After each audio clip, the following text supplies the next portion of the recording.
racist. Give me a break. What are you going to do with the thousands of Muslims, American citizens, who are serving in the military? I'm sure that we just couldn't possibly survive with all those Muslim Navy Rangers. Yes, I'm sure that's true. That is not right. No, I'm talking You cannot about make fun of people who are saving our lives. They want special holidays and special food. So if you don't like their religion, you don't have to join them. That's fine. Well, no, they are. Wait, but also, you can't discriminate against them simply because you. Of course, anyone should have the right to discriminate against anyone he wishes. And the point is, But not by the law, Mr. Taylor. You can't do that. I think the law is absolutely incorrect. Do you feel that whites are superior, or more intelligent than blacks? I think on average, whites are more intelligent than blacks, and North Asians are more intelligent than whites. When you say that, how can you think otherwise? Mr. Taylor, What sense would you have to think that a pygmy is, on average, is just as intelligent as a Dane? Why would you think that? The entire record of history is completely consistent with the assumption that black Africans are less intelligent on average than Asians or Caucasians. That's absurd. That's repugnant and absurd. Repugnant to you? Yes, of course. Why would you even entertain the possibility that on average a pygmy is as intelligent as a Japanese? The comparison that you are trying to make, it is simply impossible because of historical circumstances, because economic conditions, because of the movement. We have to be willing to say to all those who are non-European, we wish you well, but this territory is for us. And sorry, we have the right to be us, and only we can be us. So you want me to leave? Under certain circumstances, yes, we would ask you to go. Unless whites are prepared to exclude people, then they will be shoved aside. That is the fate which I will fight until my last breath. All right, Shalom. First and foremost, we want to give all praises, honor, and glory to Yahweh, Ba'ashem, Yahweh Shai. Double honors to the apostles at Great Millstone for teaching us this truth and ruling royal in the scriptures. And salutations to you, Akim, across the four corners of the earth, pushing his word in truth and in sincerity and with charity. So basically, you've seen the video of this devil, all right? And he is a prime example of how these so-called white people feel towards you so-called Negroes, Latinos, and Native Americans. All right, they have a perpetual hatred for you. All right, they don't care about your oppression. They don't care about nothing you've went through. All they care about is their people, and they hate your people. And this is biblical. Okay, so the oppression that they disregard when it comes to you so-called Negroes, Latinos, and Native Americans, that's fully set in them. All right, they were created to be that way. All right, so you so-called Negroes, Latinos that and Native Americans that continue to treat them as your friends, you're going to be destroyed with them for their wickedness and for you being, as they say, when you get arrested with somebody, you're guilty by association. You're guilty by association.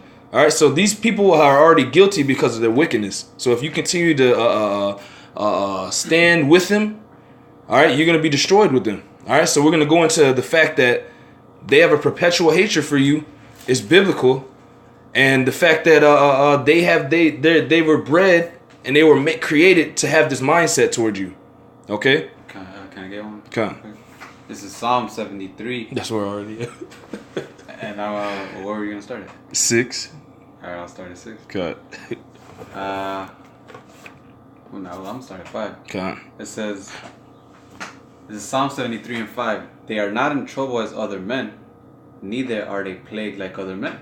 You know, when you start off this chapter, it goes into the wicked, you know, and how they, you know, they're prospering, you know, and then right here it says they are not in trouble as other men, neither are they plagued like other men, you know. That's why they talk shit about, you know, everything we go through, because they don't go through shit, so they don't see it. Oh, come on, get over it. It isn't that bad, you know. Yeah, in the video he said, oh, no more excuses. You know, that's how they look at you so-called Negroes, Latinos, and Native Americans. That's how they look at your oppression and your suffering. Slakia. That's so good. It says, verse 6, therefore pride compasseth them about as a chain, violence covereth them as a garment. And clearly that was a prideful ass devil. Mm-hmm. You know, he was wearing pride like a chain. You know. Yeah. It says violence covering as a garment. It says, their eyes stand out with fatness, they have more than their heart could wish. It says, they are corrupt and speak wickedly concerning oppression. They speak loftily. You know? And them saying shit like, oh, that was a long time ago. Oh, it isn't that bad. I'll stop making excuses. You know? That's them speaking loftily concerning oppression. You know? That's right. Was there more? You want to keep going? Yeah, Keep going. No, that was it. All right, I got something. This Joel chapter 21, verse 7. It says, "Wherefore do the wicked live, become old, yea, are mighty in power? Their seed is established in their sight with them, and their offspring before their eyes. Their houses are safe from fear, neither is the rod of the Most High upon them." So for the fact that they don't see any hardships and stuff, you know what I'm saying, they think they all Gucci, man. You know what I'm saying? And that which also boosts their pride and stuff because nothing is happening to them, you know. Yeah. That's right. Exactly, and it goes back to the perpetual hatred they have for you so-called Negroes, Latinos, and Native Americans. I got that. I got it right here. Okay. You guys get it if you want. Okay, you want me to read it? Okay. This is Ezekiel 35:5. It says, because thou has had a perpetual hatred. Well, you know what? I'm gonna start at verse 1. It says, Ezekiel 35:1. Moreover, the word of Yahweh came unto me, saying, Son of man, set thy face against Mount Seir and prophesy against it. You know, and who's Mount Seir? You know what? We're gonna get there right quick. Okay. This is Genesis chapter 36 verse 1. It says, now these are the generations of Esau, who is Edom.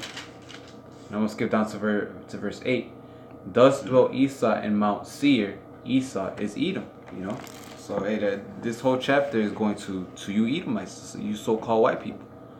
It says, son of man, set thy face against Mount Seir and prophesy against it, and say unto it, thus saith the Lord power, behold, O Mount Seir, I am against thee, and I will stretch out my hand against thee, and I will make thee most desolate.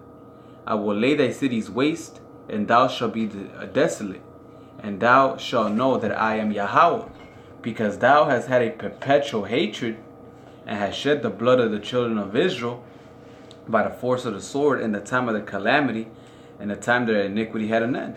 You know, and then there goes that perpetual hatred. You know, Esau always hated you so-called black Latinos and Native Americans. That's right. There's no coincidence, man. That you guys are the only ones that went to heavy hardcore slavery, you know, and all these other tribulations from the white man, you know. He because whether he realizes it or not, his spirit doesn't buy it, you know. Because these peons, white people, they don't know that who the Israelites are, but the elite do. But even so, that doesn't matter, because in their spirit, you know, they still hate you. You know, they don't have to know that you're Israelite or not. That hatred is there. They themselves might not even be able to explain why they hate you. They just say, wow, we hate them. Why do you hate them? Oh, fuck, fuck those niggers and pigs, like, you know. Yep. That's the perpetual hatred. That's right. Yeah, it's just there in their spirit. Even if they can't explain it, it's just there. Yep. Can I get a precept if I may? This is Wisdom of Solomon, chapter 2, verse 8. It says, let us crown ourselves with rosebuds before they be withered. It says, let none of us go without his part of our voluptuousness. So in the video, the devil said that this is our part, all right, and we're going to do what we were created to do, all right, roughly paraphrasing, all right, and we established our own land and it's ours, all right. So they just made a clear distinction that they're hypocrites, man. Because what did they do to the so-called Native Americans? They came over here, conquered, raped, robbed, and murdered. But according to their logic, wasn't that the so-called Native Americans or the Gadite and Reubenite and amount of Issachar Though this was the land. This was the land of those three tribes, man. All right, was this not theirs in their part? That didn't consist of you. That didn't include you. So that just shows you the hypocrisy of these devils, man. And it says, let none of us go without his part of our voluptuousness. Let us leave tokens of our joyfulness in every place, for this is our portion and our lot is this. This is why they spread their democracy. All right, this is why they go to different lands and conquer and spread their wine. All right, because they want to spread this wickedness and this hatred that they have for Jacob across the earth. That's why everybody in every country you go into, I mean, not now, but recently, people are starting to come to Jake. But before the prior 10 years, in the 10 years past, like when you go to these different countries, they will hate you for being a so-called Negro, Latino, Native American, man. Because they spread that wine everywhere to put that image upon Jake to demonize him. Right, and shit, so heavy that Jake starts hating himself. Yeah. That same hatred. That's why the beauty standards, you know, around the globe is having what? Blonde hair, blue eyes, being skinny. Because that's what Esau pushes. Because that's how his nation is. Yeah. You know, our nation has what hair with volume and vibe and you know, our women are thick and everything, dark skin, melanin, you know. But he makes sure that people hate those type of features, you know. Cause like you were saying, he spreads that wine, he spreads that white supremacy throughout the whole earth. Okay. I guess. I had a little bit more, if you want. This is it says, verse 10. It says, "Let us oppress the poor righteous men. Let us not spare the will, nor reverence the ancient gray hairs of the aged." All right, and that's what he did through his rape, robbery, and murder over here on these so-called Negroes, man. When he brought you over here on the ships, he didn't reverence any of the older people. All right, he oppresses us to this day. You know why? Because we were chosen to be the righteous seed on the planet, the inheritance of the actual Creator, man. That's why his mindset is this way. It says, "Let us oppress the righteous man." That's all he does is oppress the righteous man, day in and day out. All right, and that's why the earth is the way it is. All right, verse 11, it says, "Let our strength be the law of justice." That's why he rules with the sword. Okay, and if anybody disagrees with him, he goes over there and destroys them with bombs and puts up proxy armies and propaganda all into their country, all sorts of wine. He sets up these false. Yeah, he sets up what'd you say? Sanctions. He sets up sanctions for them. He sets up false governments. All right, he basically comes into your house and makes himself at home, man. In every land he goes into. It says, and if you disagree with that, he's gonna fight you with the sword.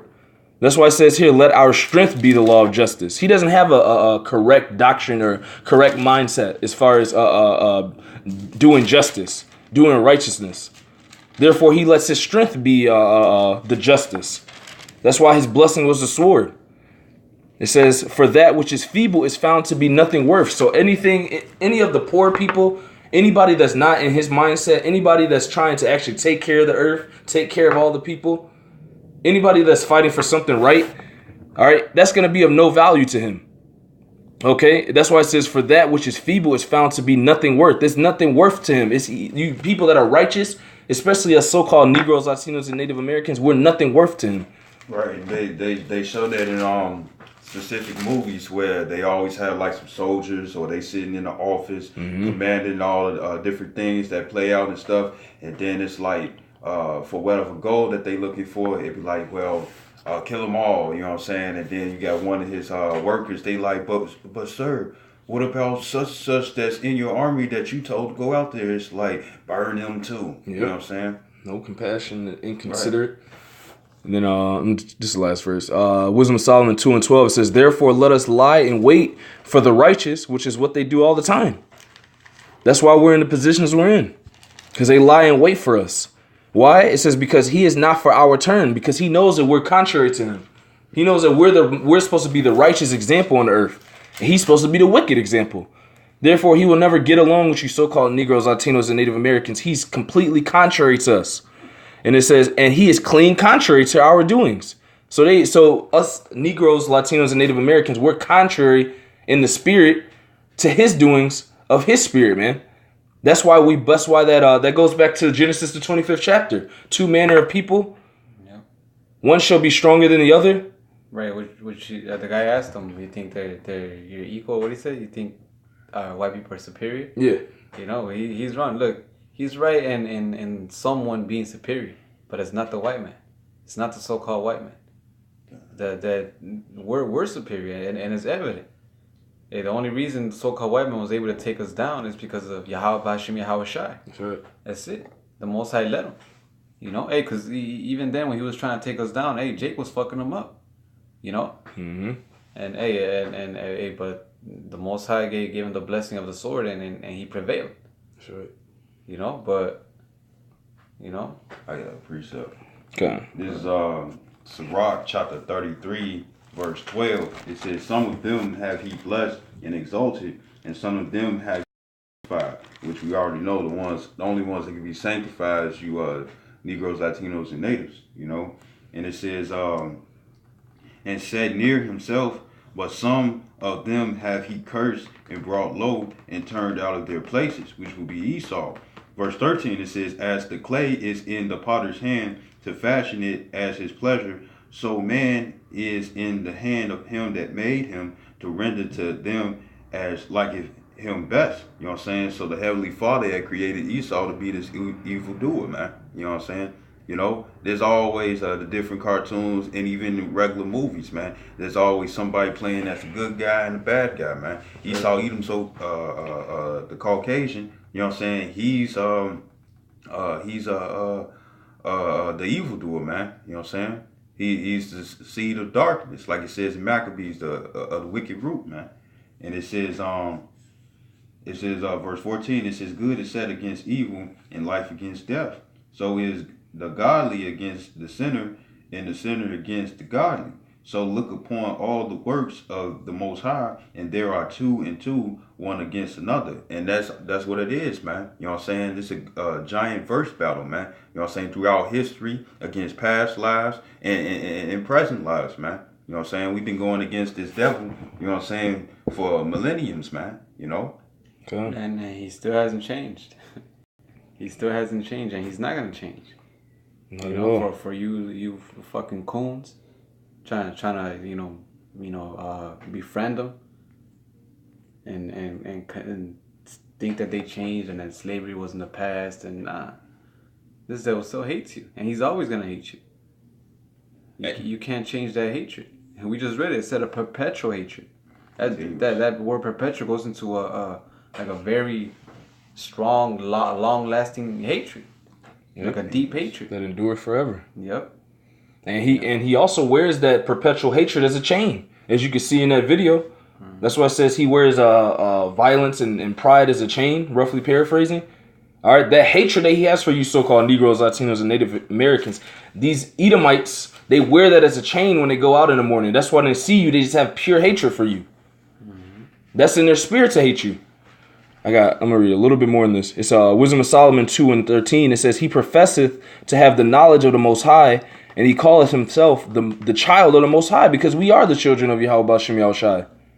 That's why we do profess that, because that's what the Lord said. And the Lord said that you're contrary to us and that you're the wicked. All right? You are the borderness of wicked. You so-called white people who are the biblical Edomites, you're contrary to us because you are the wicked and we are the righteous. Like you have the protagonist and the antagonist in a movie or in a play. All right? It's the same concept. There's evil and good, and evil is set against good, and good is set against evil. And you Edomites are the evil, and we are the good. That's why we can never get along. It says, he was made to reprove our thoughts, because that's what we were made for. We were made to rule over you. We were made to rebuke and correct you. And eventually, ultimately, you're going to be put back into slavery. So this scripture can come back to life, man. Verse 15, he is